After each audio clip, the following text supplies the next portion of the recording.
Anyone knows what they are? Like green. And if you ever watch Toy Story, they're the ones that go like this down the hall.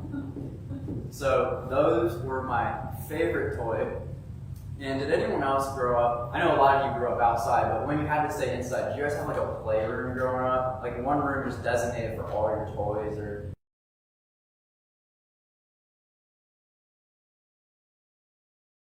now it's just our basement, but it had everything for my little sister. It had a little table for tea parties and Barbie dolls and her doll house. And, you know, I, not having a little brother, played with my little sister, obviously. Luckily, I had my dad for all the, you know, fun, cool boy stuff. But I had my little sister. I still wanted to play with her. And so one thing that I would do is I would go in there while she was playing dolls, and I would take my little arm and I'd set up a fortress. I'd say, "Don't worry, I got you. I'll protect you." And then I'd have my little Buzz action figure going, you know, shooting out the enemy, and I would, you know, make up villains to come in and try to wreck the dollhouse, and sometimes they would, and she wouldn't like that very much. You know, all that to say is, just like I said, you know, what God did, I said to the same thing to my little sister's dolls. I said, "Don't worry, don't be afraid, I'll protect you, I promise." I said, "Don't worry, I'm going to protect you, I promise." And so today we're going to be looking at the story of the life of Abraham.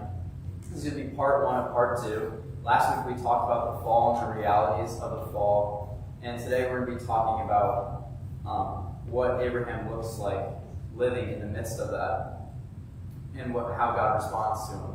Now, like I said with the little kids, in in Genesis 12, God calls Abraham out of Ur, which is where he was, into the promised land with a bunch of, to say the least, not so great people. And so he's a foreigner in what's supposed to be his promised land. And the first section is in the first verse, and we're going to be in 15 today, so chapter 15 of Genesis. There are three sections to our scripture today. Number one is, "Don't be afraid." The second one is, "I'll protect you." And the third one is, I promise. So don't be afraid, I'll protect you, I promise. The first section is in the first 6 verses, and it reads, "After these things, the word of the Lord came to Abraham in a vision. 'Fear not, Abram, I am your shield. Your reward will be very great.' But Abram said, 'O Lord God, what will you give me, for I continue childless, and the heir of my house is Eliezer of Damascus?' And Abram said, 'Behold, you have given me no offspring, and a member of my household will be my heir.' And behold, the word of the Lord came to him." The word of the Lord came to him. "This man shall not be your heir, your very own son shall be your heir." And he brought him outside and said, "Look toward heaven and number the stars, if you are able to number them." Then he said to him, "So shall your offspring be." And he believed the Lord, and he counted it to him as righteousness. So, in order to understand this passage, to understand why God is telling Abram, "Do not fear, fear not, I am your shield," we have to go back to chapter 14. We have to get to context, because you don't just say, "Fear not," for no reason. Abraham's afraid. And so when we look back to chapter 14, I'm not going to read it all, or I could if you guys want to, if you guys want to be here till noon. But I know that's not the case. Grandma has food in the oven, so I'll just summarize it for you. So what are these things? At the beginning of chapter 14, there's a big war like I was describing. 5 kings against 4. And one of the kings was a ruler over all of the other kings.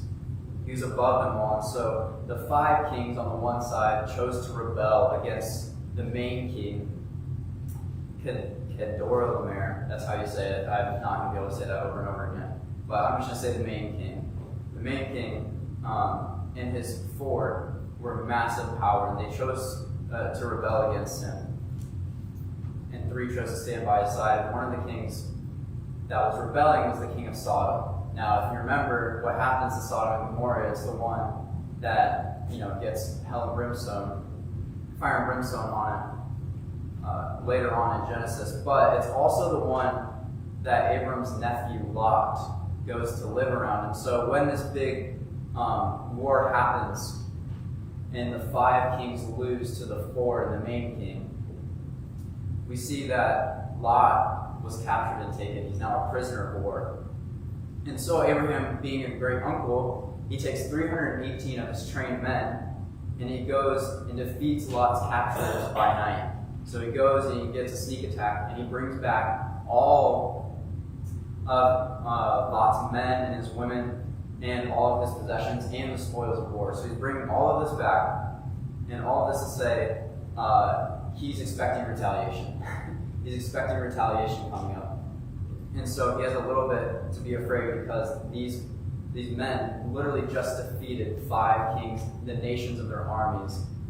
And so 318 men is a great staff, but it's a small army, and it's not going to hold up in the daytime without a sneak attack. Now, there's also a second reason that Abram might be afraid. And it comes in the latter half of chapter 14. We see Abram is blessed by Melchizedek, but then also the king of Sodom comes out, and he meets him in the King's Valley. He meets Abram in the King's Valley after he defeats him, and he thanks him so much. He says, "Oh my goodness, you can have everything. Just let me have my people back. You can have the spoils of war that they took from us, but just let me have my people." But in verse 22, we see that Abraham rejects this. He says, "No, keep it all." He says, "I have lifted my hand to the Lord God Most High, possessor of heaven and earth, that I would not take a thread or a sandal strap or anything that is yours, lest you should say, I have made Abram rich." And so we see Abram might be feeling the loss not only of maybe his people that he lost in war, but also the loss of the reward of war, the spoils of war. And so we're going to see God address these in the very first things that he says to him. So it is after these things, so now that we know these, it is after these things that God comes to Abraham in a vision. And he says, "Fear not, Abram, I am your shield." Now this addresses his fear, his need for protection. But if you also think about a shield, like I was saying with the kids, a shield goes in between you and the enemy. And although God is like me squashing a spider, that size, it'd be that easy to get rid of them. He's saying, Abram, you have no reason to fear. I am your protection. This is also a picture of Christ. He's putting himself in between the enemy and between Abram. He has no reason to fear. And then he also says, your reward will be great. Now this addresses Abram's second fear, his fear that no greater reward will pass before him. He just got the spoils of war from 4 kings' armies. I can't imagine the trailer loads he's hauling behind them, with all of the gold, all the stuff that he might be bringing back. And so he's feeling that loss, and God says, your reward will be very great. Now, God has not forgotten. He's not forgotten the promises that he made in chapter 12. And back in chapter 12 is the first time that God makes a promise to Abram. He says, you will be a great nation, and I will bless those who will bless you and curse those who will curse you. So, not only does he say, I am your shield, reminding him of who he is, he also reminds him of the promises. So he says, I am going to make you into a great nation, and I'm going to bless you, and bless those who bless you, and curse those who curse you, so you have no reason to be afraid. He addresses his fear, he knows his heart. But we see in verse 2 that Abram still questions God. He says, what will you give me? Verse 2. But Abram said, O Lord, what will you give me, for I continue childless, and the heir of my house is Eliezer of Damascus? Now, there is no greater reward than children, as I'm sure you guys know. And Abram, from the time he was 75, he was told that he will become a great nation, but he has this doubt in his heart. This is later on, even later than that. And so he was old then, and now he's even older now. And God's still saying, you're still going to be a great nation. But Abram's like, God, how are you going to do this? How is this going to happen? You haven't given me a son. You haven't given me an heir. Now, Eliezer of Damascus, a lot of commentaries believe that Damascus was like the center of the world at this time, the center of where Abram was. It was a big trading ground. So essentially, saying Eliezer of Damascus was saying like Bank of America. So he's saying, all my stuff, my heir is a bank. So you feel the weight here. Abram's like, God, it doesn't matter if I get crushed by an army. Like, surely I'm afraid, but, I don't have an heir. Nothing's going to, if I get crushed, that's why I'm afraid, because I'm not going to have an heir. I'm not going to become a nation, like you said. Now, in verse 3, he continues. Abram actually accounts what God hasn't done. He says, you haven't given me an heir. I have no offspring. So Abram's eyes, if you look here, are on himself. He's on what God hasn't done. He sees the promises, he sees God, but more than that, his focus is on what God hasn't done. He sees all the things that are coming at him. He sees the four armies converging. Now, there are two kinds of people who recount what God has not done. The ones who are in a bad situation like Abram and see no way out. You see this a lot with David in the Psalms. He says, my enemies are coming at me. God, please help me. Be my shield. But then there are also people who are angry at God in this situation because they believe that God is a genie. They believe that God is supposed to serve them. And so, Abram is not the second one, but I do want to warn you about the second one, because many times when we're in that situation, when we believe that God hasn't given us what we deserve, then we do view him as this genie, that he's supposed to fulfill his promises to us. Promises that he may not have even made to us, but that we've made it in our hearts that we believe it because we want it. And I'm not saying there's anyone like that here, but you are going to encounter people out in the world that are angry at God because they believe that God owes them something. And so in the midst of this, Abraham is the first one. He's the one who's in a bad situation that sees no way out, and he sees what God hasn't done. Now, God responds with a reminder of who he is and his promises in verse 5. It says, and he brought him outside and said, look toward heaven and number the stars if you are able to number them. Imagine that. God first comes in a vision, but then he actually is there with Abram now. And he says, let's go outside. And he goes outside. And imagine the creator of the universe saying, hey, why don't you just look up for a second? Why don't you just look up? Hey, I made all that. Do you think it's not possible that I can make your offspring like that? It's just such a surreal moment, a reminder of who God is, that he is the creator. And like we talked about in chapter 1, he wants us to trust his words. He created all of this beauty in the world so that we might know him, so that we might trust him. And that continues here. We see it in action with Abraham. He takes him outside to look at the stars and he says, I am going to make you like the number of the stars, if you are even able to number them. It says, so shall your offspring be. And then, resume past 1, fear not. We see in verse 6, it says, and he believed the Lord, and he counted to him as righteousness. So we see, we have a choice. We have a choice in between this moment. You can say, God, no. You can become bitter. Say, God, no, you're not going to do that. You haven't done it, so you never will. Or you can say, God, I believe. Now, the reason why Abraham is in such fear, why he even has to be reminded of his promises, is because God, in Genesis, is the powerful promise maker. He makes a lot of promises, but he doesn't fulfill a lot of them. We see in Exodus that he becomes the powerful promise keeper. But to Abraham, that he's just a powerful promise maker, and it talks about that in Hebrews. But we see that he makes a lot of promises, and he just keeps saying, hey, this is going to happen, this is going to happen. You're going to be a great nation. You're going to be a great nation. You're going to go into the promised land. You're going to possess it. Which is kind of weird because he keeps getting older and older without an heir, and he keeps living as a foreigner in his own land, supposedly. So he has a choice here. Is he going to believe? Is he not going to believe? And when God shows him the stars, he says, okay, God, I believe you're powerful enough. I believe you're big enough. I believe that you do what you say you're going to do. I believe your words obey you and they don't come back to you empty. And so I'm going to believe. And what God does in this moment, what he's showing you, this sets up the rest of the Bible, is when he believes, he accounts it to him as righteousness. Now, righteousness means that you are justified before God. Like I said, Abram's living in a fallen world. He has sin. He is sinful before God. And when he believes, God says, you are now right with me.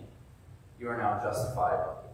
Your sin is covered. Just like Adam and Eve were covered with the skins, now Abram is spiritually covered. He is righteous before God. Now, this is a recurring formula in the Old Testament, even in the stories that we've been looking at. God makes promises, just like he made a promise to Adam that the seed is going to come in 3:15. And then man believes, just like Adam called the woman Eve because she was going to be the mother of all living. He believed that the seed was going to come through Eve. And then he is covered. So God makes promises, man believes them, and then he is made righteous. He is justified before God. He is made right with God. Now, this is not a way, like, the formula does not include good works here. We see all the way in Romans 4, it says, what then shall we say was gained by Abraham, our forefather, according to the flesh? For if Abraham was justified by works, he has something to boast about. Now, I don't know if you know God, but he doesn't really love boasting unless it's about him. And so to have God allow Abraham or Abram to boast before him about anything he did would be contrary to his character. He wouldn't allow that. So it says, but not before God. For what does the scripture say? Abraham believed and it was counted to him as righteousness. Now the one who works, his wages are not counted as a gift. We see in Ephesians 2:8-9, for by grace you have been saved through faith. We see that formula again. It's by God being gracious to you, and you believing in his promises that you are saved. And this is not of your own doing, it's not of the works. It says it is the gift of God, not a result of works, so that no one may boast. And so we see back in Romans that into the one who does not work, believes in it. Now the one who works, his wages are counted to him not as a gift, but as his due. So if we had to work for our salvation, if we had to do good works, if we had to be baptized, if we had to do the sacraments, all that kind of stuff, then we realize it's no longer a gift. It's no longer the gift of God. It's no longer by the grace of God. It's something that God owes to us. And then we become angry when we don't see God's promises fulfilled in us. So understand the formula that God makes promises, man believes, and then he is made right before God. It's not anything that we do. As you can see, Abraham in this is questioning God over and over again, which some people died for in the Old Testament. But God is being patient. And so Abraham believes and is accounted to him as righteousness. Now, in verse 7, God says, I am the Lord who brought you out of Ur of the Chaldeans to give you this land to possess. But then we see in verse 8, but he said, O Lord, how am I to know that I shall possess it? We see even after he believes, he's still questioning God. Now this is a little picture of faith. Sometimes we believe that faith is just blindly believing, not asking questions, not being shaky. And we see that, verse 6 reminds us that Abraham still believed. But we still see he's asking questions. And so he says, how shall I know that I possess it? I'm still a foreigner. I'm still living in here. I don't have an heir. How shall I know? And God answers by making a covenant. Now, this is going to take a little explaining, but it'll be worth it. We see God says to him, bring me a heifer in verse 9, 3 years old, a female goat, 3 years old, and a ram, 3 years old, and a turtle dove, and a young pigeon.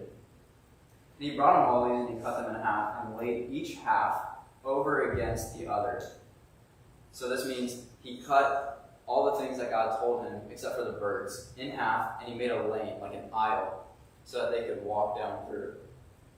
Now this was a traditional way to make a covenant. It was called the suzerain vassal covenant. Suzerain was the greater one, the one who is typically conquering the other or accepting the lesser nation that they conquered into their kingdom. And the vassal was the lesser.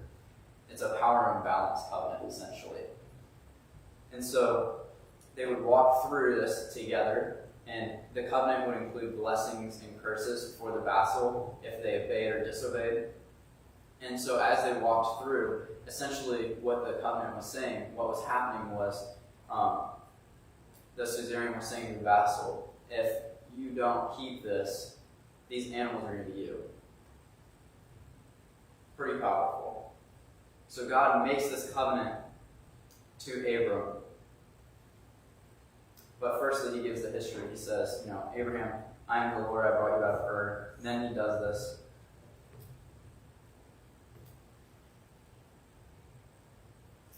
But then in verse 12, we see Abram falls asleep.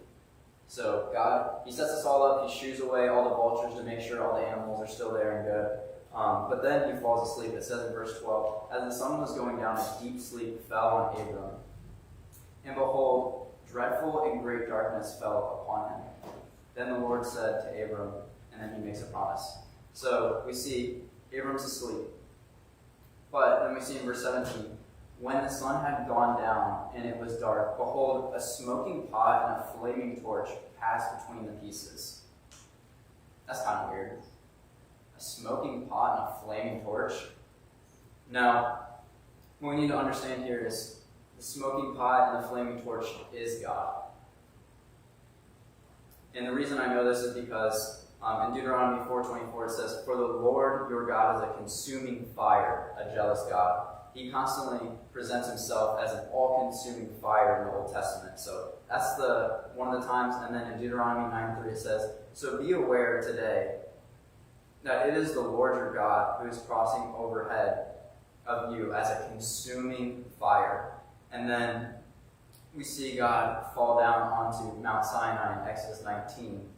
And it says Mount Sinai was wrapped up in smoke because the Lord had descended on it in fire. And so we see here is another picture of God, the smoking fire pot and the flaming torch.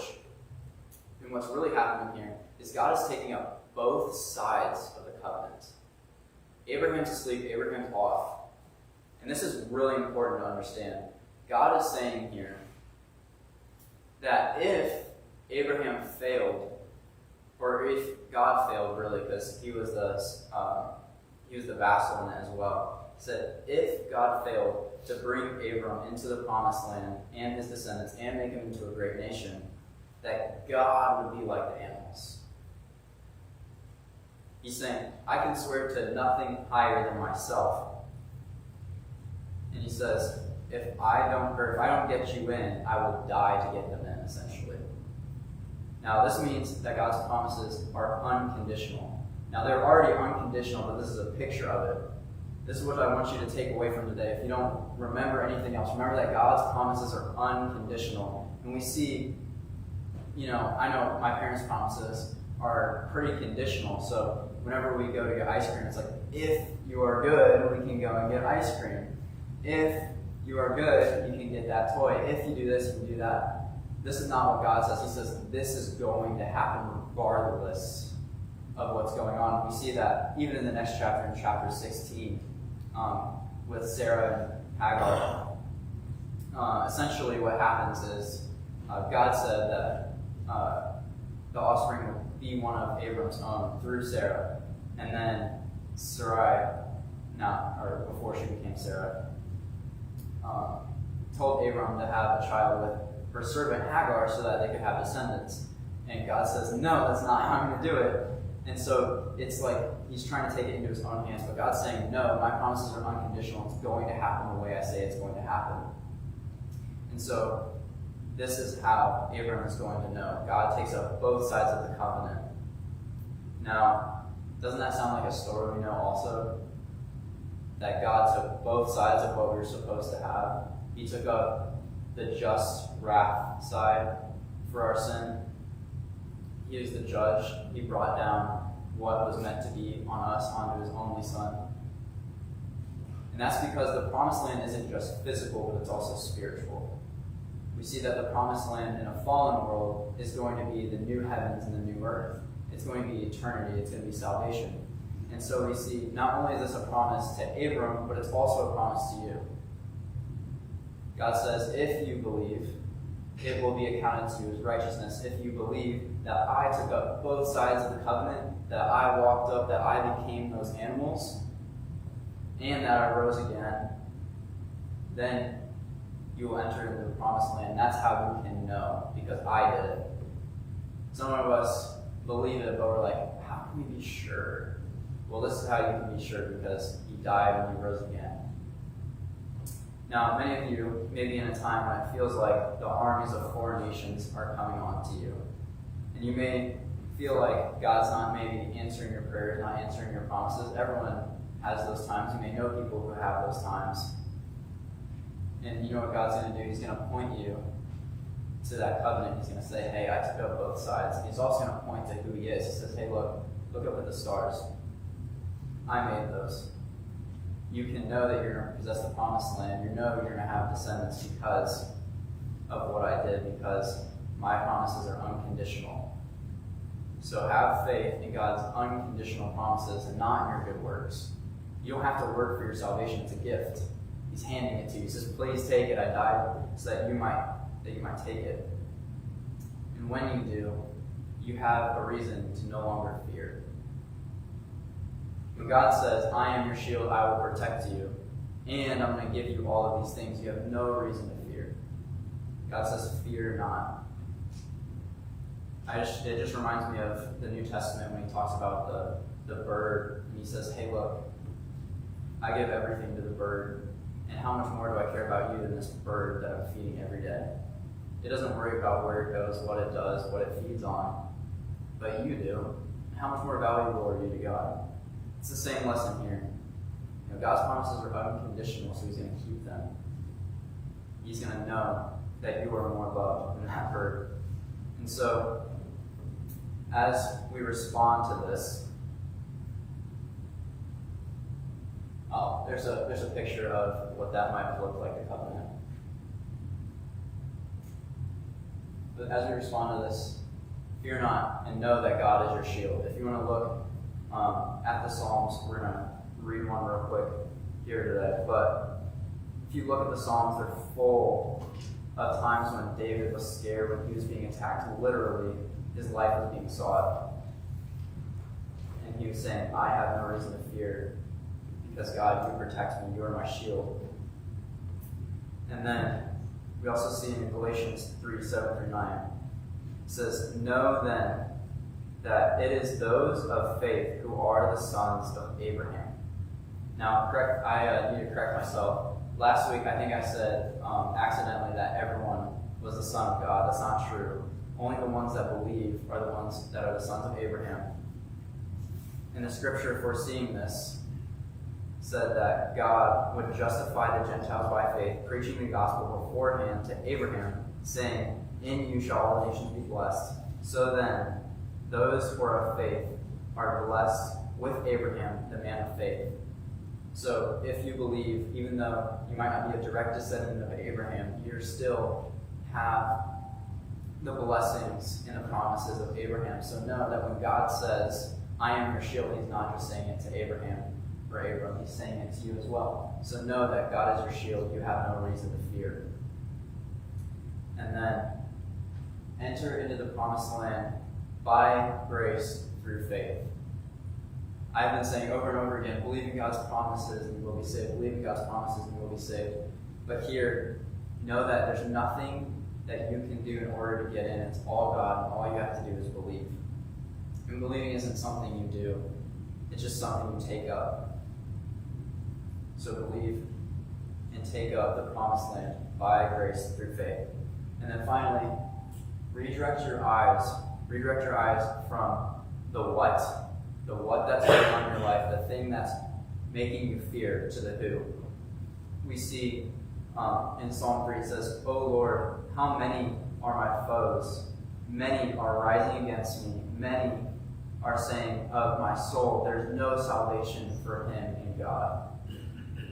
But here's the biggest part. It says, but you, O Lord, are my shield about me, my glory and the lifter of my head. I cried aloud to the Lord, and he answered me from his holy hill. How amazing is it that God is not only our shield, but he also answers us. One thing I forgot to mention is, back in Genesis 15, he says, fear not, Abram.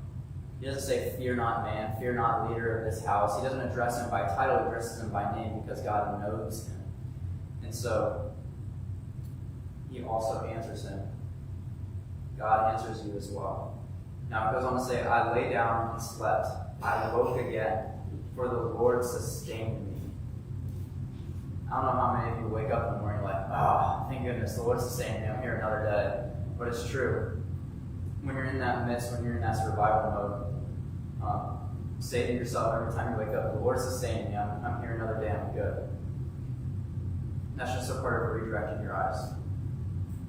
And then it says, I will not be afraid of the many thousands of people all around me. David is saying, there's so many people around me, I will not fear. So how much more does it apply to your life that you shall not fear when, it's not thousands of people, it's not 4 armies, but maybe it's, bills, maybe it's health, maybe it's something else. If David can trust God with thousands of people around him seeking his life, then we should also trust God for our things. When you believe, it will be accounted to you as righteousness as well. Dear Heavenly Father, you are a great and awesome God. You are our shield and our defender, a present help in times of trouble. We thank you, we love you, you hold on to us even when we ask how, even when we're maybe annoying you with the why, the how. God, you make all these promises over and over again, but how are they going to be fulfilled? And we just ask, please let those be important questions. Please help us to ask you those and to keep seeking those, but please also help us to believe in who you are and your promises.